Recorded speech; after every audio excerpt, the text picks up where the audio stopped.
Let's talk about electrician pay in Ivory Coast. The average electrician income in Ivory Coast is around $4,700 a year. After tax, that drops to about $4,000, which leaves you with roughly $333 each month in take-home pay.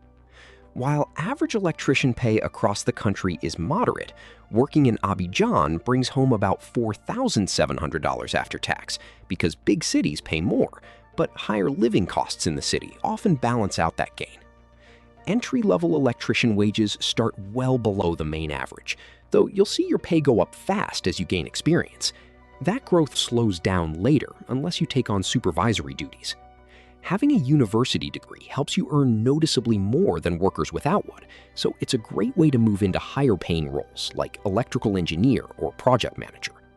On top of that, learning special skills like industrial automation adds value to your work and helps you command a higher electrician salary in Ivory Coast.